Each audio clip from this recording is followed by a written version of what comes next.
साथियों, स्वागत है आप सभी का हमारे एक उस वीडियो में। आज की इस वीडियो में हम आपके बीच में बात करने वाले हैं कि आप बीए सेमेस्टर फोर्थ के विद्यार्थी होंगे और आपसे कार्टून यूनिवर्सिटी शिखर के अंतर्गत आप अध्ययनरत होंगे और आप बीए सेमेस्टर फोर्थ की आर्थिक भूगोल की तैयारी आप मूल रूप से कर रहे होंगे, जिसमें हमने यूनिट फर्स्ट का वीडियो कंप्लीट करके आपके बीच में अपलोड कर दिया है।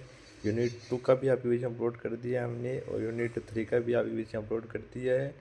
अब आपके बीच में हम यूनिट फोर्थ 3 का अपलोड कर दिया। यूनिट 4 का वीडियो आज की इस वीडियो में हम बात करने वाले हैं, तो आपको बिना किसी तरीके बिना किसी डाउट के इस वीडियो से जुड़ जाना है। पूरी डिटेल से हम बात करने वाले हैं आपके बीच में आर्थिक और संसाधन भूगोल के बारे में पूरी डिटेल से हम बात करेंगे। तो बिना किसी तरीके अपने क्लास को प्रारंभ करते हैं, तो उम्मीद करते हैं कि आप इतने ज़बरदस्त जिंदाबाद होंगे। बिना वक्त गवाए हम अपनी क्लास को प्रारंभ करते हैं। सबसे पहले आपके बीच में जो सिलेबस में आपके अंतर्गत दिया गया है वैश्विक औद्योगिक संरचना और वर्गीकरण, इसमें औद्योगिक क्षेत्र एवं परिवहन के प्रतिरूप का गहन भौगोलिक विश्लेषण आपके बीच में हम प्रमुख रूप से करने वाले हैं। तो सबसे पहले हम बात करने वाले हैं कि आर्थिक भूगोल के अंतर्गत आपके विनिर्माण उद्योग आते हैं, तो द्वितीयक आर्थिक क्रियाओं का प्रतिनिधित्व करते हैं। आपकी उद्योग किसमें आती है? आप कहेंगे द्वितीयक विधि में आती है और कृषि आपकी प्राथमिक विधि में आती है, जिनका मुख्य कार्य प्राथमिक क्षेत्र से प्राप्त कच्चे माल यानी कि आपके खेत से गेहूँ प्राप्त होता है वह प्राथमिक क्षेत्र में आता है। जब आप गेहूँ को आगे बेचते हैं तो उससे जो आटा बनता है वह द्वितीय क्षेत्र के अंतर्गत आता है। इसमें मूल्यवान वस्तुएं और आपकी कौन कौन सी आती है? मूल्यवान वस्तुएं आती है आपकी, और किसी भी राष्ट्र की आर्थिक समृद्धि का आकलन उसके विनिर्माण क्षेत्र के विकास और उसके औद्योगिक विविधीकरण की सीमा से किया जाता है। यानी कि किसी भी राष्ट्र की आर्थिक समृद्धि का आकलन यानी कि उसकी आर्थिक ताकत का, यानी कि उसका जो उद्योगों का संरचना है और उसकी जो आर्थिक समृद्धि यानी जिसके कारण वह चल रहा है, तो उसकी पहचान उसके विनिर्माण उद्योग से की जाती है। उद्योगों का वर्गीकरण मुख्य रूप से कच्चे माल के स्रोत के आधार पर पूंजी निवेश स्वामित्व तथा कच्चे माल के बाहर और आपकी मात्रा के आधार पर किया जाता है। इन कारकों का भौगोलिक अनुकूलता के साथ संरक्षण ही वैश्विक स्तर पर उद्योगों की अवस्थिति और परिवहन तंत्र के विकास को नियंत्रित करता है। तो इस प्रकार आपको याद रखने का प्रयास करना है। तो बिना किसी तरीके अपने वीडियो में आगे हम बढ़ते हैं। तो उद्योगों का वर्गीकरण किस प्रकार किया गया है, तो उसके बारे में पूरी डिटेल से हम बात कर लेते हैं। तो उद्योगों का वर्गीकरण किस प्रकार किया गया, तो आप प्रमुख रूप से देख सकते हैं कि उद्योगों का वर्गीकरण किस प्रकार किया गया। औद्योगिक अवसंरचना के आधार अवसंरचना को वर्गीकृत करने से विभिन्न विनिर्माण इकाइयों की आर्थिक व्यवहार, उनके पूंजीगत ढांचे और भौगोलिक प्राथमिकताओं को समझने में मदद मिलती है।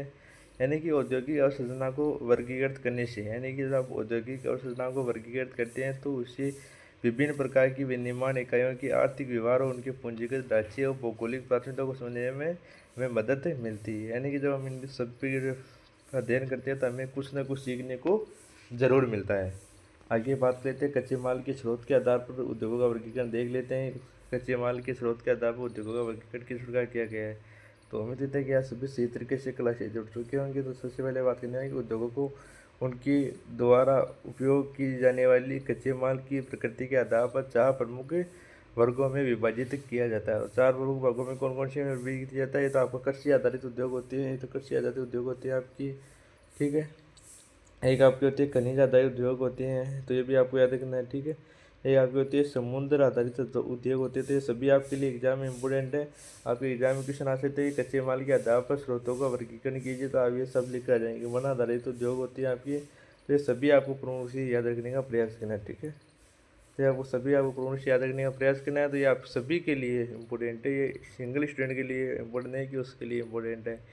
तो सबसे पहले हम बात करने वाले कृषि उद्योग के आधार पर उद्योगों का वर्गीकरण। तो ये उद्योग अपने कच्चे माल के लिए प्रत्यक्ष रूप से कृषि उत्पादों पर निर्भर करते हैं। यानी जो कृषि आधारित उद्योग होते हैं जो मुख्य रूप से आपके प्रत्यक्ष रूप से किसके ऊपर निर्भर करते हैं, तो आप कहेंगे प्रत्यक्ष रूप से हमारी कृषि पर निर्भर करते हैं। सूती वस्त्र, वनस्पति तेल, खाद्य प्रसंस्करण, डेयरी उत्पाद, तरम उद्योग इसके उत्कृष्ट उदाहरण माने जाते हैं। तो कृषि आधारित उद्योग कौन से होते हैं, तो आप कहेंगे जो उद्योग कच्चे माल के लिए प्रत्यक्ष रूप से कृषि उत्पादों पर निर्भर करते हैं। यानी कि जब आपके खेत में गेहूं का उत्पादन होता है, मोट का उत्पादन होता है, और आपके खेत में गंवार का उत्पादन होता है, बाजरे का उत्पादन होता है, तो उससे जो बड्डी यानी कि जो उसको हम बाजार में बेच देते हैं, तो उससे जो प्रोसेसन करके तो अलग अलग सामग्री बनाई जाती है। यानी कि मोट से आपका बेसन बनाया जाता है, और आपके जो अलग अलग जैसे गेहूँ से आटा बनाया जाता है, गेहूँ से बिस्किट बनाया जाता है, तो ये आपके किसके अंतर्गत आते हैं, तो ये आप सभी के कृषि आधारित उद्योग के अंतर्गत आते हैं। तो इसमें आप देख सकते हैं डेयरी उत्पाद, चरम उद्योग और आपकी इसकी उत्कृष्ट उदाहरण भी ये प्रमुख रूप से माने जाते हैं। ये आपके लिए एग्जाम्पल के रूप में आप देख सकते हैं। खनिज आधारित उद्योग, यह प्राथमिक उद्योग है जो खनिज अयस्कों को कच्चे माल के रूप में उपयोग करते हैं। ये भी आपकी प्राथमिक कच्चे माल के रूप में उपयोग की जाती है। इन उद्योगों के उत्पादन और अन्य सहायक उद्योगों का आधार बनते हैं, जैसे लोहा अयस्क से निर्मित लोहा होता है। ठीक है, तो जैसे आपके कहीं पर खदान निकलती है तो उससे जो कच्चा माल निकलता है लोहे का, तो उसको ज़्यादा बड़ी प्रशिक्षण करके उसका बड़ा रूप देना खनिज आधारित उद्योग के अंतर्गत आता है। सबसे पहले हम बात करने वाली है इन दोनों के बारे में हमने बात कर ली। अब तीसरे के बारे में बात करने वाले हैं। तीसरा आपके बीच में क्या कह रहा है? तीसरा के बीच में कह रहा है कि समुद्र आधारित उद्योग। तो ये महासागरों और सागरों से उत्पादन, सागरों से प्राप्त संसाधनों को कच्चे माल के रूप में प्रसंस्करण करते हैं, जैसे समुद्री भोजन प्रसंस्करण को मत्स्य तेल, यानी कि आपके समुद्री क्षेत्र में जब मछुआरे मछली पकड़ते हैं, उसको एक जगह इकट्ठा करते हैं, तो वह किस में आते हैं? प्राथमिक क्षेत्र में आते हैं। वो बाद में उसको जब बाजार में बेचते हैं तो उससे चिकन और अलग अलग जो आपकी बनाई जाती है, मेरे को पता नहीं है कि मछली से क्या क्या बनाया जाता है, तो भी आपके बीच में बनाया जाता है, उसको मत्स्य तेल निर्माण और इकाइयाँ में बंटा जाता है। अब वन आधारित क्या? तो वन आधारित सभी समझते होंगे, ये वनों से प्राप्त उपजों का उपयोग करते हैं, जैसे कागज़, जैसे वन से लकड़ी प्राप्त करना, उसे कागज़ बनाना, भवन निर्माण करना और आदि आपके उद्योग के अंतर्गत आते। आप सभी ने सिंपली समझने का प्रयास किया हुआ। उद्योगों का वर्गीकरण कच्चे माल के स्रोत के आधार पर हमने इस प्रकार कर लिया। ये आपके लिए चारों इंपॉर्टेंट है, तो उम्मीद है कि आप चारों पढ़ कर जाएंगे तो आपके लिए एग्जाम में एकदम सफिशिएंट आपके एग्जाम होने का प्रयास करेंगे। अब आकार और पूंजी निवेश के आधार पर आपके बीच में उद्योगों का वर्गीकरण कर लेते हैं। तो क्लास को चलते हुए ज़्यादा समय नहीं हुआ है, क्लास अपनी कंटिन्यू रहेगी। ठीक है, तो आकार और पूंजी निवेश के आधार पर उद्योग का वर्गीकरण कर लेते हैं। उद्योगों के आकार से तात्पर्य उससे निवेश की गई पूंजी की मात्रा, नियोजित श्रमिकों की संख्या, उत्पादन के पैमाने से इस आधार पर उद्योगों को मुख्यतः निम्नलिखित श्रेणियों में विभाजित किया जाता है। उद्योगों के आकार से, तो उद्योगों के आकार से उसमें निवेश की गई पूंजी, यानी उसमें हमने कितना खर्चा किया, उसमें श्रमिकों के कितने, यानी उसमें मजदूरों की कितनी संख्या है, उत्पादन में कितना पैमाना है, वहाँ पर इस आधार पर उद्योगों को मुख्यतः निम्नलिखित श्रेणियों में विभाजित किया जाता है। तो कुटीर या घरेलू उद्योग के बारे में बात कर लेते हैं। जो आपकी कुटीर और घरेलू उद्योग कौन कौन से आते हैं, इसके बारे में हम बात करेंगे।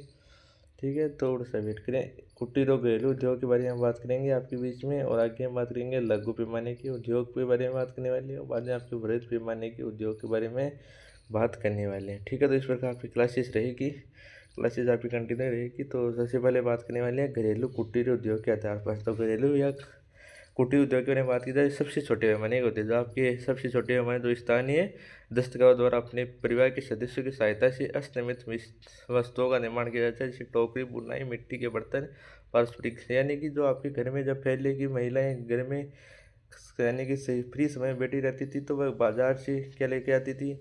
लुगड़ियाँ लेकर आती थी, उसमें बीनने का कार्य करती थी और सिलाई का कार्य मान सकती हो आप, और अलग अलग जो कार्य होता है वो किसमें आता है? कुटीर उद्योग। जैसे आपके बीच में जो आपका कुम्हार है वह घड़ी का निर्माण करता है, तो वह छोटी कुटीर उद्योग के अंतर्गत करता है। तो इस प्रकार छोटे उद्योग छोटे पैमाने पर आधार पर जो कार्य करते हैं उसे कुटीर या घरेलू उद्योग आपके बीच में प्रमुख रूप से कहा जाता है। यानी जो घर में जो कार्य करते थे, अलग अलग कार्य, जो बीनने का कार्य करते थे, अलग अलग जो भी कार्य करते थे, कुटीर उद्योग के अंतर्गत प्रमुख रूप से आते हैं। आप सभी का देखना है। अब लघु पैमाने के आधार पर, थोड़े से बड़े आपके पैमाने के आधार पर कौन से आ जाते हैं? तो इसमें कम पूंजी होती है, कम पूंजी उसमें भी कम पूंजी होती है, कम निवेश इसमें भी होता है, इसमें भी कम पूंजी होती है, इसमें भी सीमित तकनीक होती है, कम श्रमिकता ये होती है। बाद में इसे परिसंपत्ति की एक इकाई पर अधिकतम निवेश मूल्य के परिप्रेक्ष्य में परिभाषित किया जाता है, जैसे माचिस उद्योग, फर्नीचर उद्योग। यानी जो माचिस उद्योग होता है उसमें ज़्यादा श्रमिकों की आवश्यकता नहीं होती है। जैसे मान लीजिए कि कोई ट्रांसपोर्ट अपने घर में माचिसों का कोई कार्टून भेज देता है, उसको हमें पे करना होता है छोटी छोटी डब्बियों में उसको पे करना होता है, तो वह ज़्यादा उसमें श्रमिकों की आवश्यकता नहीं होती है, उसमें ज़्यादा निवेश भी आपको प्रमोशन नहीं होता। तो इस प्रकार आपको याद रखने का प्रयास करना है। उम्मीद करते हैं कि आपको क्लास ये तरीके से समझ में आ रही है। तो वीडियो को लाइक शेयर कमेंट करके जरूर बताएं कि आपको क्लास कैसी लगी। आगे बात कर लेते हैं आपके बीच में वृहद हैं जो बड़े पैमाने के उद्योग होते हैं उसके बारे में बात करते हैं। इसमें भारी मात्रा में पूंजी निवेश होती है, सामान्यतः 1 करोड़ से अधिक आपकी पूंजी निवेश होती है। इस काम को अब हम और आप इसको स्टार्ट नहीं कर पाते हैं। अत्याधिक उच्च तकनीक का उपयोग होता है, इसमें तकनीक भी उच्च तकनीक लगती है। अगर आप गरीब व्यक्ति अपना पैसा लगा के इसको शुरू करता है, तो वह अगर उसके पास तकनीक नहीं है तो वह उसका काम बिगड़ जाएगा। यह बड़े पैमाने पर वस्तु का निर्माण करते हैं, जिससे भारी मशीनरी, विमानन उपकरण और ऑटोमोबाइल उद्योग इसके अंतर्गत आते हैं। जैसे आपकी जियो कंपनी है और आपकी एयरटेल कंपनी है और आपकी टाटा कंपनी है, जो अलग अलग कंपनियां हैं, बड़े पैमाने की कंपनियां मानी जाती है। हम बात कर रहे हैं स्वामित्व या उपयोगिता के आधार पर आपकी उद्योगों का वर्गीकरण प्रवेश करें। जो हमने यहाँ पर पढ़ा है वह आपकी एग्जाम के लिए बहुत सफिशियंट है। आपके एग्जाम में सेम ड्यू टू क्वेश्चन यहाँ से आने के बहुत ज़्यादा चांस रहेंगे। अधिकार क्षेत्र और नियंत्रण प्रणाली के आधार पर, ठीक है, अधिकार क्षेत्र और नियंत्रण प्रणाली के आधार पर उद्योगों को 4 मुख्य श्रेणियों में विभाजित किया गया है, ठीक है। तो निजी क्षेत्र के उद्योग के आधार पर तो सभी आपके यानी कि स्वामित्व यानी कि अपने उपयोग के आधार पर, अपने कार्य के आधार पर इसको क्या होगा, निजी क्षेत्र के उद्योग आपके बीच में आते हैं। आपके सार्वजनिक क्षेत्र के उद्योग आपके इसके अंतर्गत आते हैं। इसके अंतर्गत आपके आती हैं संयुक्त क्षेत्र के उद्योग आपके बीच में इसके अंतर्गत आते हैं, और आपके सहकारी क्षेत्र के उद्योग इसके अंतर्गत प्रमुख से आते हैं। तो ये सभी आपको याद रखने हैं, आपके लिए सभी इम्पोर्टेंट है, ठीक है। एक भी आपके लिए इम्पोर्टेंट नहीं है, वो सभी आपके लिए इम्पोर्टेंट है, ठीक है। एक को आप इम्पोर्टेंट ना समझिए, सभी को आप इम्पोर्टेंट समझे। इनका स्वामित्व और संचालन व्यक्तिगत रूप से निजी उद्यमियों के समूह द्वारा किया जाता है। यानी कि जो आपके निजी क्षेत्र के उद्योग होते हैं, इनका स्वामित्व संचालन व्यक्ति रूप से या निजी समूह किया जाता है। तो निजी है उसका तो एक व्यक्ति करेगा, यानी कि इसका एक व्यक्ति द्वारा संचालन हो जाता है। और सार्वजनिक क्षेत्र जो आपको बड़ा क्षेत्र का होता है, इसका स्वामित्व संचालन पूर्णतः सरकार के पास होता है। निजी जो व्यक्ति का पर्टिकुलर व्यक्ति का होता है उसको माना जाता है।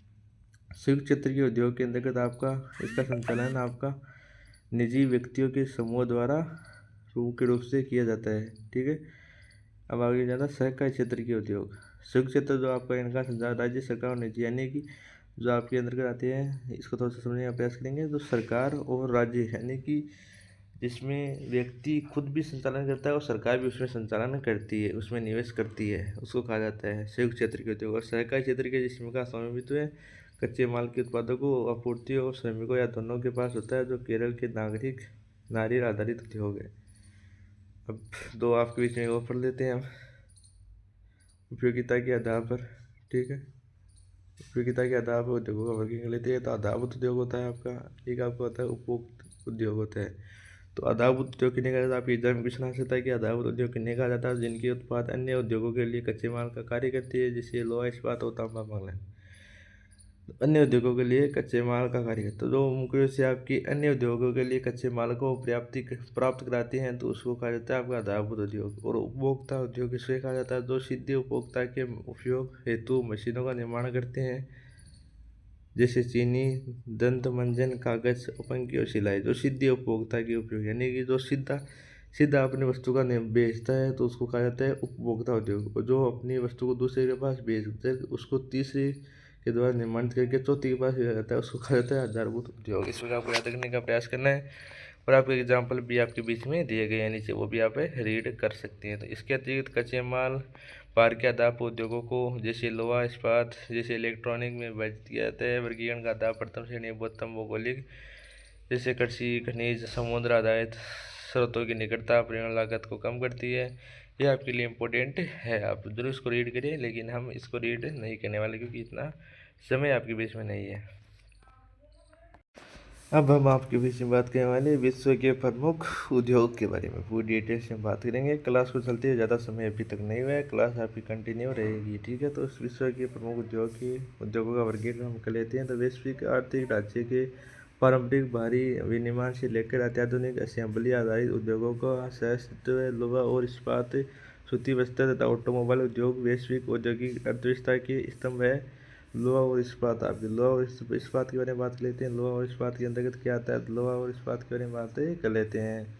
तो लोहा और इस्पात उद्योग के बारे में डिटेल से हम बात करेंगे। आपके बीच में ये आपका इतना डायग्राम दिया गया है, तो इसमें हम रीड करने वाले हैं। नीचे भी आपको कुछ दिया गया है, उसको भी हम रीड करेंगे, ठीक है। तो लोहा और इस्पात उद्योग को आधुनिक औद्योगिक सभ्यता का मेरुद यानी रीढ़ कहा जाता है। आपके बीच में लोहा और इस्पात उद्योग को जो आपकी आधुनिक समय है उसमें जो औद्योगिक सभ्यता है उसमें रीढ़ कहा जाता है। ये एक खनिज आधारित और भारी उद्योग है। जो आपके खनिज और आधारित उद्योग है, जो लोहा इस्पात उद्योग है, वह भारी उद्योग माने जाते हैं, जिसके स्थानीयकरण के लिए कच्चे माल की आवश्यकता होती है, जैसे लोहा ईसा, कोकिंग कोयला। और आपके बीच में क्या आता है, चूना पत्थर, चूना कोक आता है आपके बीच में, के साथ मिलकर उस तापमान पर प्रज्वलित किया जाता है। उत्पादित कच्चे लोहे को पुनः प्रसंस्कृत कर इस्पात में बदला जाता है, ठीक है। जिसका उपयोग सुई जैसी छोटी वस्तु लेकर विशाल जहाज़ों जैसी रेल इंजन और कल कारखानों की भारी मशीन के निर्माण में किया जाता है। ऐतिहासिक रूप से संयुक्त राज्य अमेरिका में पहले स्थान पर है। जो आपकी वैश्विक परिदृश्य में अगर देखा जाए तो संयुक्त राज्य अमेरिका अपने पहले स्थान में आता है, परंतु वर्तमान में वैश्विक परिदृश्य के बदल गया है और अमेरिका अब रूस के बाद तीसरे स्थान पर है। वैश्विक स्तर पर चीन, रूस, जर्मनी आपकी शीर्ष स्थानों पर है और भारत प्रमुख उत्पादक देश है। भारत में इस उद्योग का इतिहास अत्यंत समृद्ध है। वर्ष 1907 में झारखंड की स्वर्ण रेखा नहीं, इसमें स्वर्ण रेखा, ठीक है, स्वर्ण रेखा आपकी स्वर्ण रेखा आपके बीच मानी जाती है कि संगम के निकट सांगाची में Tata iron and steel company यानी कि TISO ट्रेडी इंटरकनेक्शन जो आपकी फुल उसको माना जाता है थी, जिसने भारत में तीव्र औद्योगिक विकास के द्वार खोल दिए। वैश्विक स्तर पर पिट्सबर्ग USA में आपका, यूराल आपका रूस में और रूरल बेसिन आपका कहाँ पर है तो आप कहेंगे जर्मनी में, और शान आपके चीन इस उद्योग के प्रमुख गढ़ माने जाते हैं। अब सूती वस्तु उद्योग के बारे में डिटेल से बात करने वाले हैं। सूती वस्तु उद्योग क्या है, वैश्विक परिदृश्य के अंतर्गत हम पढ़ रहे हैं तो सूती वस्त्र उद्योग के बारे में बात कर लेते हैं आपके बीच में, ठीक है। सूती वस्त्र उद्योग, ठीक है। तो सूती वस्त्र उद्योग विश्व की सबसे प्राचीन और संगठित कृषि आधारित उद्योगों में से एक है। इसका भौगोलिक स्थानीयकरण के लिए कोषण और आर्द्र जलवायु, पर्याप्त आर्द्रता जो धागे को टूटने से बचाती है, प्रचुर मात्रा में स्वच्छ दल, कुशल श्रम की आवश्यकता होती है। भारत में मुंबई में इस उद्योग को तेजी से विकास, अनुकूलन, आर्द्र जलवायु और समुद्री पतन के निकटता के कारण हुआ है। यानी कि जो सूती वस्त्र उद्योग आती है उसके अंतर्गत आप रीड करने का प्रयास करेंगे। सूती वस्त्र उद्योग विश्व के सबसे प्राचीन के अंतर्गत आता है। उससे भौगोलिक रूप से आपके इसमें गर्म और आर्द्र जलवायु की आवश्यकता होती है जो उसको टूटने से बचाती है और आपके बीच में प्रचुर मात्रा में आपके अंतर्गत स्वच्छ जल चाहिए होता है इसमें, ठीक है। और भारत में मुंबई उद्योग इसके लिए प्रमुख उदाहरण माना जाता है, ठीक है। अब वैश्विक स्तर पर देखा जाए तो आपके बीच में भारत, चीन और जापान जैसे दक्षिणी कोरिया, ताइवान संकलित है। यानी कि जो ये बड़ी उद्योग के अंतर्गत आपके आते हैं, सूती वस्त्र के उद्योग के अंतर्गत आते हैं। चीन में वर्तमान में सूती वस्त्र के उत्पादन और निर्यात में विश्व में पहले स्थान पर है आपका चीन। और चीन की यांगटिश्यांग राजधानी शंघाई को चीन का मैनचेस्टर कहा जाता है, जबकि दक्षिणी चीन का कैंटन क्षेत्र इसका एक अन्य वस्त्र विनिर्माण केंद्र है। भारत में ये उद्योग देश का सबसे बड़ा संगठित उद्योग है, जिसमें अधिकांश मिलें लगभग 82% निजी क्षेत्र में संचालित है, तो आपके प्राइवेट क्षेत्र के अंतर्गत आता है। सूती वस्त्र के उद्योग में आप देख लिया होगा कि चीन इसमें बहुत आगे है। भारत भी अग्रणी है, पर भारत उतना ज़्यादा अग्रणी नहीं है। और इसमें जापान भी आपका शामिल होता है, दक्षिण कोरिया भी इसमें शामिल होता है, और दक्षिणी, ठीक है। तो चीन की यांगटिशा घाटी में शंघाई को शंघाई को क्या जाता है, चीन का मैनचेस्टर कहा जाता है। तो इस प्रकार याद रखना है। वैसे भारत का मैनचेस्टर किसे कहा जाता है, आप कहेंगे अहमदाबाद को कहा जाता है, तो आपके लिए इम्पोर्टेंट नहीं है। अब थोड़ी सी डिटेल से और बात कर लेते हैं। आपकी एग्जाम के अंतर्गत ऑटोमोबाइल उद्योग है, उसके बारे में बात कर लेते हैं। तो ऑटोमोबाइल उद्योग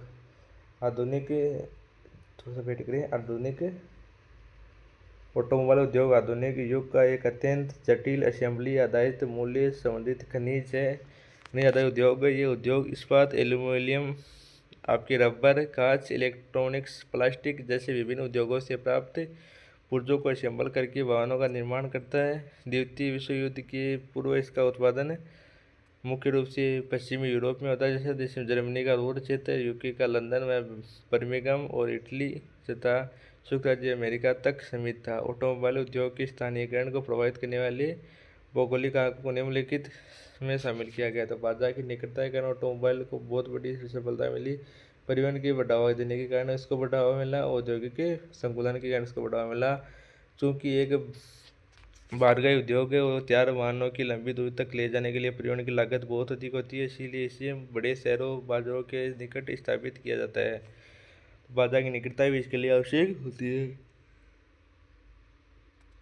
परिवहन जाल की अगर बात की जाए तो कच्चे माल और पुर्जों की आयात तथा तैयार वाहनों के वितरण के लिए उत्कृष्ट आंतरिक और बाह्य परिवहन नेटवर्क अनिवार्य माना जाता है, ठीक है। तो ऑटोमोबाइल के अंतर्गत भी आपके बीच में प्रमुख से आता है, ठीक है। तो ऑटोमोबाइल की निर्माण कैसे होता था आपके ऑटोमोबाइल का आपके एग्जाम किस आता है कि ऑटोमोबाइल का निर्माण किस प्रकार होता था आपके एल्यूमिनियम और रबर कांच इलेक्ट्रॉनिक और प्लास्टिक जैसी विभिन्न वस्तुओं से इसका निर्माण होता है, ठीक है, वाहनों का निर्माण होता है। औद्योगिक संकुलन एक ही क्षेत्र में विभिन्न सहायक उद्योगों की उपस्थिति पूर्वों की उपलब्धता को आसान और किफायती बनाती है। तो आप सभी को याद रखना है। आगे बात करने वाले वैश्विक स्तर पर संयुक्त राज्य America Detroit Cleveland buffalo Toledo क्षेत्र ऑटोमोबाइल के वैश्विक निर्माण केंद्र है। यूरोप में जर्मनी का रूर म्यूनिख क्षेत्र, इटली का ट्यूरिन के प्रमुख केंद्र है। भारत में उदाहरण के पश्चात दिल्ली, गुरुग्राम, मुंबई, पुणे, चेन्नई, कोलकाता, लखनऊ, हैदराबाद, इंदौर, जमशेदपुर जैसे केंद्रों में इस उद्योग को तीव्र विकास हुआ है। तो याद सभी को याद रखना है। और वैसे अब कंप्लीट हो चुके हैं। थोड़ा सा और हम इसकी तुलनात्मक गणना हम करने वाले तुलना हम करने वाले हैं आपके बीच में। तो उद्योग थोड़ी सी तुलना कर लेते हैं, ज़्यादा आपकी ये समय को गुआया है, समय को ज़्यादा वेस्ट नहीं करेंगे। लोहा और इस्पात आपके लोहा इस्पात के बारे में बात की जाए, लोहा इस्पात आपकी खनिज आधारित होती हैं, ठीक है। और आपके सूती वस्त्र उद्योग किसी होते हैं तो आपके कृषि आधारित होते हैं, या आपकी कृषि आधारित ऑटोमोबाइल आपके खनिज व असेंबली आधारित होती हैं। स्थानीयकरण के प्रमुख कारण तो कोयला और ऐसे क्षेत्रों की भूमिका कारण इसको बढ़ावा मिला है। इसको कोष्ण और आर्द्र जलवायु के पतन के कारण इसको बढ़ाने की एक अच्छी जलवायु इसमें चाहिए होती है सब कपड़ों को सुखाने के लिए, ठीक है। बाजार की निकटता होनी चाहिए और विकसित परिवहन की आवश्यकता इसमें प्रमुख विषय होती है। ये आपके पृष्ठभाग आसान चिन्ह रूरल क्षेत्र आपका जर्मनी में आता है, इसके अंतर्गत आपकी ज़्यादा मात्रा में होता है। और आपके सूती वस्त्र उद्योग आपकी भारत में होते हैं, भारत में मुंबई में होते हैं, और आपको जापान में प्रमुख होते हैं। तो यहाँ सभी याद रखना है। और ऑटोमोबाइल आपका भारत में गुरुग्राम में होता है सबसे ज़्यादा, ठीक है, ऑटोमोबाइल का। या जिसे ऑटोमोबाइल किसे कहते हैं, जैसे मोटरसाइकिल का निर्माण करना, हीरो मोटरसाइकिल का निर्माण करना, अलग अलग गाड़ियों का निर्माण करना गुरुग्राम में ज़्यादा मात्रा में होता है भारत में। उद्योग कच्चे माल के आधार पर तो आपके विषय हमने पढ़ लिया है। अब थोड़ा हो बचा आपके विषय सिलेबस, ज़्यादा सिलेबस आपके विषय नहीं बचा है, थोड़ा सिलेबस और है। अब समुद्री मार्ग यानी कि आपकी महासागरीय के बारे में थोड़ी सी बात कर लेते हैं। आप परिवहन के बारे में थोड़ी सी बात करेंगे, इन सभी का थोड़ी बात हम करने वाले हैं। तो विषय क्या औद्योगिक क्षेत्र, तो उसके यहाँ थोड़ी डिटेल से बात करेंगे और बाद में आपकी क्लास को भी एंड कर देंगे। वैश्विक स्तर पर औद्योगिक क्षेत्रों का विकास उन क्षेत्रों में हुआ है जिसमें समशीतोष्ण कटिबंधीय जलवायु, समुद्री पतनों की सुगमता, खनिज भंडारों जैसे कोयला और लोहा की प्रचुर मात्रा मिलना, गणनीय आबादी वाले बाजार उपलब्ध है। यानी कि वैश्विक स्तर पर उद्योगों का विकास प्रमुख रूप से उन क्षेत्रों में हुआ जहाँ पर शीतोष्ण कटिबंधीय जलवायु होगी, समुद्री पतन वहाँ पर होने चाहिए, खनिज भंडार वहाँ पर प्रमुख रूप से होने चाहिए जैसे कोयला और लोहा, और प्रचुरता गणनीय आबादी वाले बाजार उपलब्ध होने चाहिए। यानी कि जब आप कोई उद्योग क्षेत्र स्थापित करते हैं तो वहाँ पर कच्चा माल भी होना चाहिए, कोयला भी होना चाहिए, लोहा भी होना चाहिए, और एक अच्छा बाजार भी होना चाहिए जहाँ से उस सामान को बेचा जा सके, और उससे अंतर्राष्ट्रीय स्तर पर बेचने के लिए पत्तों की भी आवश्यकता प्रमुख रूप से होनी चाहिए। उत्तरी अमेरिका का औद्योगिक क्षेत्र, तो संयुक्त राज्य अमेरिका जो आपके यूएसए होता है, कनाडा में उद्योगों का अत्यंत सघन क्षेत्र पाया जाता है जिसमें 9 प्रमुख उप क्षेत्रों में विभाजित किया जाता है। जैसे न्यू इंग्लैंड, वैसे आपके लिए ज़्यादा इम्पोर्टेंट नहीं है, ये एडवांस लेवल का हो जाएगा, लेकिन आपको ये नाव प्रमुख रूप से याद रखने। न्यू इंग्लैंड औद्योगिक क्षेत्र ये संयुक्त राज्य अमेरिका का सबसे पारंपरिक, ये आपके लिए इम्पोर्टेंट है, फर्स्ट नंबर वाला आप इम्पोर्टेंट लगा लेना, और मैं बता दूंगा कौन सा आपके लिए इम्पोर्टेंट है कौन सा नहीं है, ठीक है। तो ये पारंपरिक औद्योगिक क्षेत्र है। बोस्टन इसका प्रमुख उद्योग है जो कपड़ा निर्माण और विद्युत उपकरणों व धातु की विशिष्ट वस्तुओं के लिए जाना जाता है। मध्य अटलांटिक क्षेत्र जिसे मैसाचुसेट्स मेरिलैंड से एक विस्तृत क्षेत्र में परिधान उद्योग जैसे विशेषकर न्यूयॉर्क, न्यू जर्सी जो अमेरिका का 50% प्रदान करता है, फिलाडेल्फिया, तो ये आपके लिए इम्पोर्टेंट नहीं है, ठीक है, इतना एडवांस आपके एग्जाम में नहीं आता है। ग्रेट लेक्स एंड डेट्रॉइट ये क्षेत्र ऑटोमोबाइल उद्योग के लिए है, आपके लिए थोड़ा सा इम्पोर्टेंट कर सकती है, इसको आपको रीड कर लेना है, ठीक। वैसे इसमें समझाने वाली कोई बात नहीं है, लेकिन आप अगर करना चाहते हैं तो कर सकते हैं। जो आपके लिए इम्पोर्टेंट है, चारों आपके लिए इम्पोर्टेंट है, वैसे 9 दिए गए, लेकिन मैंने यहाँ पर 3 ही ऐड किए थे। उसमें एक तो आपको फर्स्ट वाला है इम्पोर्टेंट है, ठीक है, ये तो ये इम्पोर्टेंट है आपके लिए, ये आपके लिए ज़्यादा इम्पोर्टेंट नहीं है, ये आपके लिए इम्पोर्टेंट है। एक ये भी लॉस एजेंसी वाला, ये भी आपके लिए इम्पोर्टेंट है। तो ये आप चारों ही कर लेना, ठीक है, चारों ही कर लेना आप, ठीक है। आगे बात कर लेते हैं अभी यूरोप रूसिया औद्योगिक क्षेत्र, इसके बारे में थोड़ी सी डिटेल से बात करें, ज़्यादा इसमें भी हम गहराई में जाने का प्रयास नहीं करेंगे, आपके एग्जाम में एडवांस लेवल इसका हो जाएगा, ठीक है। तो यूरोप में औद्योगिक क्षेत्र की लंबी ऐतिहासिक पृष्ठभूमि रही है, ठीक है। जिसमें यहाँ सघन औद्योगिक गलियारों का भी निर्माण हुआ है। राइन और रूर बेसिन ये आपके लिए इम्पोर्टेंट है। राइन वाला भी आपके लिए इम्पोर्टेंट है। आगे मैं बात करूँगा कि यूनाइटेड किंगडम, ये भी आपके लिए इम्पोर्टेंट है। चारों आपके लिए इम्पोर्टेंट है, ठीक है, चारों इम्पोर्टेंट है। वैसे अगर आप एग्ज़ाम पास करने के लिहाज से जा रहे हैं तो आपको चारों पढ़ के जाना है। अगर आपको एग्ज़ाम में टॉप करना है तो इसको एक अच्छे तरीके से रीड करके जाना है, ठीक है। तो इनके बारे में पढ़ना क्या है, ये आपके बीच में एग्जाम में आपको याद करके जाना है, ठीक है। इनको रीड करने वाला कोई दिक्कत नहीं है। जैसे रूस में यूराल क्षेत्र ये सबसे पुराना स्वास्थ्य केंद्र है, इसमें समझाने वाली कोई दिक्कत नहीं है। आप जरूर स्वयं समझ के जाएंगे तो आपको ज़्यादा समझ में आएगा, ठीक है। तो अब हम बात करने वाले पूर्वी एशियाई औद्योगिक क्षेत्र के बारे में, तो डिटेल से हम बात करेंगे। पूर्व औद्योगिक क्षेत्र के बारे में बात कर लेते हैं। तो पूर्वी एशिया वर्तमान में विश्व का सबसे बड़ा विनिर्माण हब बन चुका है। चीन यह औद्योगिक क्षेत्र विशाल खनिज संसाधनों को आधारित है। इसके प्रमुख क्षेत्रों में मंचूरिया का अंशान पश्चिम क्षेत्र, चीन का पिट्सबर्ग और यांगत्से घाटी का वुहान, शंघाई चोंग गलियारा और उत्तरी चीन का बीजिंग तियानजिंग क्षेत्र शामिल है। जापान की अगर बात की जाए, जापान के प्रमुख उद्योगों के अंतर्गत टोक्यो, याकोहामा, केइन, ओसाको और आपके थोड़ा सा वेट करें, कृपया वेट करें, ओसाको का नगोया शामिल है, जो इलेक्ट्रॉनिक्स जहाज का निर्माण ऑटोमोबाइल वैश्विक क्षेत्र के अंतर्गत आता है। भारतीय औद्योगिक क्षेत्र के अंतर्गत भी बात कर लेते हैं कि भारतीय औद्योगिक क्षेत्र के अंतर्गत कौन से आते हैं, ठीक है। थोड़ा सा वेट करिए, थोड़ा सा वेट करिए, थोड़ा सा, ठीक है, ठीक है, थोड़ा सा वेट करना था, आपने जरूर वेट किया होगा, ठीक है। तो भारत के औद्योगिक क्षेत्र के बारे में बात करने वाले हैं, उनके बीच में कौन सी चुनौतियाँ आ रही है, उसके बाद हमको डिटेल से बात करने वाले हैं, ठीक है। तो भारत में औद्योगिक का एक संकेत कुछ विशेष क्षेत्रों में हुआ, जैसे अवसंरचना चुनौतियों में जूझ रहे। तो मुंबई पुणे औद्योगिक क्षेत्र जो महाराष्ट्र में अरब सागर के तट के समानांतर विकसित क्षेत्र है, भारत का है, ठीक है। और बड़ा सूती वस्त्र और पेट्रोकेमिकल, ऑटोमोबाइल और सूचना प्रौद्योगिकी का क्लस्टर है। हालांकि ये क्षेत्र वर्तमान में अचानक होने वाली बिजली की कमी से अक्टूबर 2020 की बड़ी कटौती जैसी गंभीर बिजली की आपूर्ति की चुनौती का सामना से कर रहा है। तो ये आपकी बिजली की चुनौती का सामने कर रहा है। उनके बीच में कौन सी चुनौती आ रही है? एक आपका हुगली औद्योगिक क्षेत्र जो पश्चिम बंगाल में है, हुगली नदी के किनारे स्थित है, विश्व का सबसे बड़ा जूट उत्पादक और प्रसंस्करण क्षेत्र है। यहाँ वस्त्र इंजीनियरिंग और चमड़ा उद्योग भी विकसित है, ठीक है। लेकिन ये वर्तमान क्षेत्र में स्वच्छता और आधुनिकीकरण, इसमें क्या है कि स्वच्छता जैसी गंभीर समस्याओं का इसमें सामना करना पड़ रहा है। बेंगलुरु आपका तो तमिलनाडु में, रॉयल चैलेंजर्स बेंगलुरु, ठीक है, आरसीबी वाला स्थान आ गया आपके इसमें। तो ये क्षेत्र मुख्य रूप से सार्वजनिक क्षेत्र की इकाइयों जैसे HAL, SCIL, HMT जैसी निजी तकनीक संकुलों के माध्यम से इलेक्ट्रॉनिक विमान और सूचना प्रौद्योगिकी का नेतृत्व करता है। तो आपसे आना है वैश्विक आर्थिक जो, यानी कि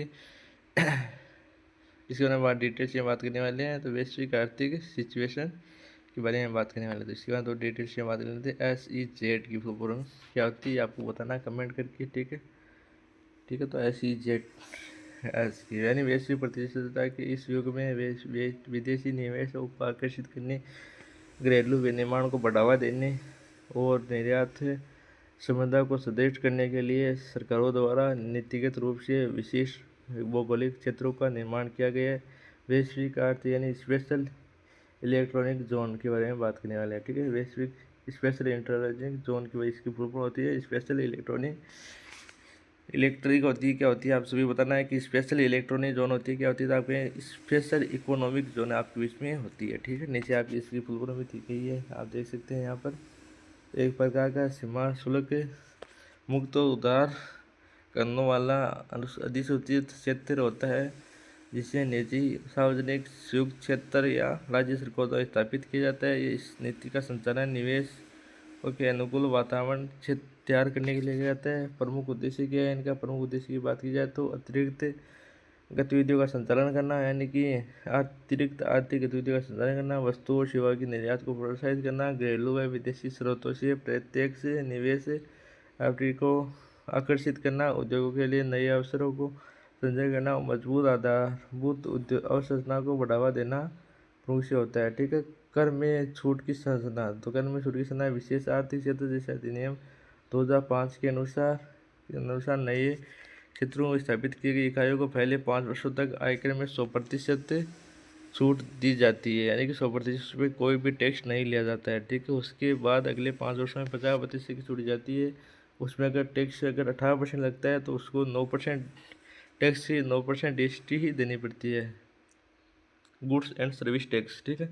ऐतिहासिक परिप्रेक्ष्य और वर्तमान स्थिति में भारत एशिया का सबसे पहला देश है जिसने आर्थिक निवेश को बढ़ावा देने के लिए आपके इसमें वर्ष 1965 में कांडला जो बंदरगाह गुजरात में पहला निर्यातक प्रशासन स्थापित किया गया था। तो आपके इस एग्जाम क्वेश्चन आ सकता है कि भारत का पहला निर्यात प्रशासन क्षेत्र कौन सा है। तो आप सभी को बताना है कि हमारा कांडला गुजरात में होता है। जनवरी 2023 में भारत में 277 कार्यरत है, जिसमें लगभग आपके 64% तमिलनाडु, तेलंगाना, कर्नाटक, आंध्र प्रदेश, महाराष्ट्र में आपके केंद्रित माने जाते हैं, ठीक है। प्रमुख चुनौतियाँ, इस क्षेत्र में कई संस्थागत बाधाएं विद्यमान है। नीतियों में भिन्नता के कारण प्रशासनिक विलंब, आवंटित भूमि का अप्रयुक्त रहना, लगभग 52% भूमि को खाली होना, एकल खिड़की को प्रभावी ढंग से काम न कर पाती है, घरेलू बाजारें बिक्री के समय लगने वाले टैरिफ और विश्व व्यापार संगठन के कड़े मानदंडों के साथ नीतियों का असंगत होना शेष की प्रमुख बाधाएं होती है। तो प्रौद्योगिकी पार्क जिन्हें सॉफ्टवेयर टेक्नोलॉजी पार्क भी कहा जाता है, सूचना प्रौद्योगिकी यानी IT और इलेक्ट्रॉनिक उद्योगों के संग्रहित है, जैसे सॉफ्टवेयर, कंप्यूटर हार्डवेयर, दूरसंचार, संचार, रडार, अंतरिक्ष उपकरण और सेलुलर तकनीक का विकास जाता है। यानी कि प्रौद्योगिकी पार्क के अंतर्गत आपके एग्जाम में क्वेश्चन आता है कि प्रौद्योगिकी पार्क किसे कहा जाता है। प्रौद्योगिकी पार्क किसे कहा जाता है, जिन्हें सॉफ्टवेयर टेक्नोलॉजी पार्क भी कहा जाता है। इस सूचना यानी कि आपको एग्जाम में क्वेश्चन आता है कि प्रौद्योगिकी पार्क किसे कहा जाता है, तो आप सिंपली कहेंगे सूचना प्रौद्योगिकी और इलेक्ट्रॉनिक उद्योगों के संग्रहित वैसे क्षेत्र तो सॉफ्टवेयर टेक्नोलॉजी के कार्य करते हैं, उन्हें पार्क कहा जाता है, जिसमें हार्डवेयर, संरचना, दूरसंचार, रडार प्रमुख से आते हैं। तो ये आप सभी लिख कर आ जाना, आपके एग्जाम में एक भी क्वेश्चन नहीं कटेगा, ये अपनी गारंटी है, ठीक है। तो उम्मीद करते हैं कि सही तरीके से आपको क्लास समझ में आ रही होगी। मैंने पूरी जान लगा दी और आपकी एग्जाम डेट भी आप सभी को पता होगा कि जुलाई में आपकी एग्जाम होने वाली है। तो आप सभी को जल्दी से जल्दी सभी को सिलेबस कंप्लीट कर लेना। बाद में आपकी इंपॉर्टेंट क्लास की क्लास भी ये सभी नोट्स आपको रीड करके आपकी बुक में जरूर उतारना, तभी आपको सब कुछ समझ में आएगा। अगर आप इनको नहीं उतारते हैं तो आपकी एग्ज़ाम पास होगी नहीं होगी उसकी मैं गारंटी नहीं लेता हूँ। अगर आपने इन सभी नोट्स को एक अच्छी तरीके से बुक में उतार लिए और आप अपने भाई के पास, अपने सर के पास फोटो भेजते हैं, तो आपके भाई को भी मोटिवेशन मिलेगा कि बच्चे सही तरीके से पढ़ाई भी कर रहे हैं, ठीक है। तो software technology parks of India यानी कि इसके बारे में बात की जाए तो इस संस्था के अंतर्गत भारत में स्टार्टअप संस्कृति को प्रोत्साहित करने के लिए देश भर में 24 उत्कृष्टता केंद्र यानी कि 24 आपकी उत्कृष्टता केंद्र है। इसमें हजारों स्टार्टअप्स आपके आते हैं और बौद्धिक संपदा अधिकारों और उत्पादों का नवाचार सहयोग प्रदान किया गया है। क्षेत्रीय उदाहरण के अंतर्गत आती है आपकी उत्तर प्रदेश में नोएडा का सॉफ्टवेयर टेक्नोलॉजी पार्क, लखनऊ में आपका केंद्र है। राज्य सरकार द्वारा संयुक्त रूप से स्थापित किया गया पहला जैविक पार्क कानपुर की साइबर सिटी यानी कि कानपुर की साइबर सिटी इसके अंतर्गत आती है, जो अपनी तकनीक प्रगति के लिए जानी जाती है। और बरेली का मेगा फूड पार्क इसके प्रमुख उदाहरण माने जाते हैं। तो पार्क क्या होती हैं, इसके उदाहरण भी आप देख सकते हैं। सॉफ्टवेयर टेक्नोलॉजी के आधार पर कौन सी होती हैं, क्षेत्रीय उदाहरण कौन सी होती हैं, इसमें आपकी औद्योगिक पार्क रेटिंग क्या होती है। तो उसकी मैंने बात की जाए तो भारतीय औद्योगिक पार्कों को उनकी अवसंरचना की गुणवत्ता, कनेक्टिविटी, पर्यावरण प्रबंधन और सेवाओं के प्रदर्शन के आधार पर राष्ट्रीय स्तर पर लीडर्स चैलेंजर्स ऑफ एस्पायरर्स के रूप में वर्गीकृत करता है। तो इस प्रकार आपके बीच में हमने पार्क के बारे में बात की थी। पार्क आपके सिलेबस में दिया गया है प्रौद्योगिकी पार्क, जिसमें हमने रीड किया है आपके अकॉर्डिंग। तो सिलेबस क्लास चली है, मैं आपको सिलेबस में भी दिखा भी दूंगा कि आपके बीच में कौन कौन सा सिलेबस दिया गया है। यूनिट 4 का सिलेबस एक आप जरूर देखने आप प्रयास करेंगे। जो आपने अभी तक रीड किया तो आगे आपका थोड़ा बहुत बचा हुआ है, इतना इसको भी हम रीड करेंगे। सबसे पहले थोड़ा सिलेबस के बारे में बात कर लेते हैं। सिलेबस आप सोच रहे हैं कि ये आउट ऑफ सिलेबस तो नहीं पढ़ा रहे हैं, लेकिन बिल्कुल मैं आउट ऑफ सिलेबस नहीं पढ़ा रहा हूँ, मैं आपके सिलेबस के अकॉर्डिंग ही पढ़ा रहा हूँ। कुछ बच्चों को लग रहा होगा कि ये एडवांस पढ़ा रहे हैं, मैं आपको सिलेबस दिखा देता हूँ आपकी यूनिवर्सिटी में जो मेंशन किया गया है। तो देख सकते हैं आपके सिलेबस में क्या क्या दिया गया है। तो मैंने कोई भी आपका आउट ऑफ सिलेबस नहीं पढ़ा है, जो आपके सिलेबस में दिया गया है वही सिलेबस में हमने रीड किया है। उद्योगों का वर्गीकरण आपके इसमें प्रमुख उद्योग कौन से, लोहा इस्पात और सूती वस्त्र उद्योग, ऑटोमोबाइल के बारे में हमने बात कर ली। विश्व की औद्योगिक क्षेत्र के बारे में हमने बात कर ली आपके इसमें। और विश्व आर्थिक क्षेत्र जो आपकी स्पेशल इकोनॉमिक जोन है उसके बारे में बात कर ली। और आपके औद्योगिक प्रौद्योगिकी पार्क के बारे में बात कर ली है। विश्व में परिवहन प्रणाली, भूमि, जल। अब परिवहन के बारे में बात करने वाले पूरा अकॉर्डिंग टू सिलेबस हमने क्लास ली, एकदम बेसिक टू एडवांस क्लास ली। ऐसी क्लास आपको कहीं पर भी किसी भी यूट्यूब चैनल पर अगर मिल जाए तो भाई मेरे को ज़रूर बताना, मैं भी वहीं से पढ़ने का प्रयास करूँगा नेक्स्ट बार। तो आप वीडियो लाइक शेयर तो बिल्कुल भी नहीं करते, कोई दिक्कत वाली बात नहीं है, आप लाइक शेयर मत कीजिए, क्योंकि आप किसी से फ्री में कोई सामान ले रहे हैं तो उसको कुछ ना कुछ तो देना चाहिए। मैं कुछ नहीं ले रहा हूँ, आपको एक शेयर मांग रहा हूँ, एक सब्सक्राइब मांग रहा हूँ, वीडियो को लाइक मांग रहा हूँ, अच्छा सा कमेंट मांग रहा हूँ, कुछ भी नहीं। तो जिससे आपको लगे अच्छा, मैंने कल यूट्यूब पर सर्च किया था कि जैसे देखते हैं कि यूट्यूब पर अपने कॉलेज की क्लासेस कितने यूट्यूब पर प्रोवाइड किया, लेकिन मैंने देखा कि अभी तक किसी भी यूट्यूब चैनल वाले ने अभी तक क्लासेस स्टार्ट नहीं की है, क्योंकि वह क्लासेस स्टार्ट करते हैं एग्जाम से एक दिन पहले। वो बच्चा जोश भी उनकी क्लासेस से जुड़ता है, लेकिन कुछ सीख कर नहीं जाता है, सिर्फ वो उनको वीडियो लाइक शेयर करके जरूर जाता है। तो इसलिए मैंने पहले क्लासेस प्रोवाइड करने का प्रयास किया है। तो आप जैसा लगी, मैं अपना समय गवाया नहीं करता हूँ, समय बर्बाद नहीं करता हूँ, क्लास को आगे रीड करता हूँ, ठीक है। तो वैश्विक परिवहन प्रतिरूप, तो सक्षम और तीव्र नई परिवहन प्रणाली वैश्विक औद्योगिक विकास की धमनियों के समान है, जिसने दूरी को कम करने पूरे संसार को एक बड़े वैश्विक गांव में परिवर्तित कर दिया गया है। स्थल परिवहन आपके अंदर तो आपकी आती है, सड़क आती है, आपकी रेल मार्ग आती है, आपकी पाइपलाइन आती है। तो सबसे पहले बात करने वाला स्थल परिवहन के अंतर्गत, ठीक है। ठीक है, तो स्थल परिवहन के अंतर्गत बात की जाए तो स्थल पर वस्तुओं और सेवाओं को, ये तो आपकी वजह से समझने की कोई दिक्कत वाली बात नहीं है, आप आराम से समझ जाएंगे, कोई ज़्यादा हार्ड इसमें परिवहन वाले में लेना देना नहीं है, सिंपल आपके एग्जाम में क्वेश्चन आएंगे इसके। तो स्थल पर वस्तुओं और सेवाओं का सबसे अधिक आवागमन सड़क और रेल मार्गों का द्वारा होता है। पूरे विश्व में मोटर वाहन चलाने योग्य सड़कों की कुल लंबाई 150 लाख किलोमीटर है आपके बीच में, ठीक है। ये आप आंकड़ा याद रखना चाहते रख सकते हैं। इसके अतिरिक्त तरल और गैसीय पदार्थों के सुरक्षित परिवहन के लिए पाइपलाइन भी आप विकसित हो रही है, लगातार आधुनिक रूप में उभर रहा है। भारत में ऊपरी ऊपरी असम के तेल क्षेत्रों में कानपुर तक, गुजरात के सलायासी जालंधर तक, हाजिरा विजयपुर जगदीशपुर पाइपलाइन इसके प्रमुख उद्योग हैं। ये आपकी जो पेट्रोल होती हैं, आपका तेली पदार्थ होती हैं, उनको क्या है कि बिना ट्रक में लोड करें, बिना किसी गाड़ी में लोड करें, सीधा पाइपलाइन के माध्यम से, बिना किसी परिवहन के माध्यम से सीधा पाइपलाइन से उसको ट्रांसफ़र किया जा रहा है एक स्थान से दूसरे स्थान पर, ठीक है। पार महाद्वीपीय रेल मार्ग के बारे में बात कर लेते हैं, ठीक है। रेल मार्ग के बारे में, यह रेल मार्ग पूरे विश्व में गुजरते हुए इसके दोनों छोरों को आपस में जोड़ते हैं। इनका मुख्य रूप से यह राजनीति एकीकरण और लंबी दूरी के भारी माल जैसे गेहूं और कोयला के परिवहन की सुगम बनाने के लिए किया गया है, ठीक है। यहाँ आपको याद रखना ट्रांस, ये आपके नीचे वाली आपकी एग्जाम में इम्पोर्टेंट है। आपकी एग्जाम में अगर आपके बीच में 12th में आपकी अगर जियोग्राफी रही है तो आपके लिए ज़्यादा हार्ड ये सिलेबस नहीं रहने वाला। ट्रांस साइबेरियन रेलमार्ग, ठीक है। तो एशिया का सबसे महत्वपूर्ण और विश्व का सबसे लंबा 9,322 किलोमीटर वाला दोहरा ट्रैक वाला एक विद्युतीय रेलमार्ग है। यह पश्चिम में सेंट पीटर्सबर्ग से लेकर आपका मॉस्को, नोवस्की और चिता से गुजरा हुआ है। पूर्व प्रशांत महासागरीय तट पर स्थित व्लादिवोस्टोक को जोड़ता है। इसने रूस के एशियाई क्षेत्र को पश्चिमी यूरोपीय बाजार से जोड़ने का प्रयास किया है। तो आपके लिए आप एग्जाम क्वेश्चन आ सकता है कि ट्रांस साइबेरियन रेलमार्ग के बारे में पूरी डिटेल से बताए, तो आप इसको बताकर आ जाना, आपके एग्जाम में क्वेश्चन नहीं कटे, एग्जाम में क्वेश्चन नंबर नहीं कटेगा। अब ट्रांस कैनेडियन रेलमार्ग आपका कनाडा में है। ये 7,500 किलोमीटर लंबा है। इसका अटलांटिक तट पर हेलीपैक्स से शुरू होकर, यानी कि अटलांटिक तट में हेलीपैक्स से शुरू होकर आपका मॉन्ट्रियल और विनिपेग होते हुए पश्चिम प्रशांत तट पर वैंकूवर को जोड़ता है। यहाँ पर मेरे पास समय नहीं है, लेकिन मैं आपको कभी अगर आपके एग्ज़ाम से पहले क्लास होगी तो उसमें मैं आपको इसका जो आपका होता है मानचित्र से पढ़ाने का प्रयास करूँगा। अगर समय रहा तो अभी भी मैं आपको गूगल पे सर्च करके ज़रूर इसका फोटो समझाने का प्रयास करूँगा, इससे आप में समझ में नहीं आ रहा होगा, ठीक है। फिर भी आपको प्रयास करना है। संयुक्त राज्य अमेरिका का पार महाद्वीपीय रेल मार्ग, तो ये आपका अटलांटिक तट पर न्यूयॉर्क को क्लीवलैंड, शिकागो और ओमाहा से गुजरते हुए प्रशांत तट पर सैन फ्रांसिस्को से मिलाता है। इस मार्ग पर अहिंसक और अनाज, रसायन और भारी उद्योगों का विकास आधुनिक तकनीक पर हुआ है। ऑस्ट्रेलिया पार महाद्वीपीय, तो ये आपकी महाद्वीप दक्षिण भाग के होते हैं। यार पार आपके सिडनी से, यानी कोलोगरी सोने की खानों और ब्रोकन से गुजरता हुआ सिडनी में जुड़ता है, ठीक है। ये मैंने 12th में मेरी ज्योग्राफी थी, इसलिए मेरे को एक अच्छा नॉलेज ज्योग्राफी में है। जल परिवहन और समुद्री मार्ग, नहरी, तो नहरी होती है उसके बारे में थोड़ी सी बात करेंगे। मैं आपकी जो थोड़ा सा समय तो है मेरे पास, ठीक है, थोड़ा समय का हम बचत कर लेते हैं, टाइम वेस्ट है।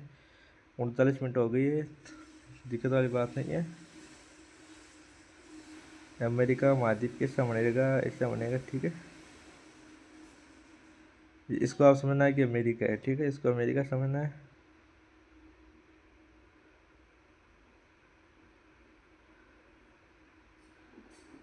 ठीक है, यहाँ पर आपका भारत है, यहाँ पर आपका अमेरिका है, यहाँ पर आपका दक्षिण अमेरिका है, उत्तरी अमेरिका, दक्षिण अमेरिका। यहाँ पर आपका एशिया महाद्वीप है, यहाँ पर आपका यूरोप महाद्वीप है, यहाँ पर आपका अफ्रीका महाद्वीप है, ठीक है।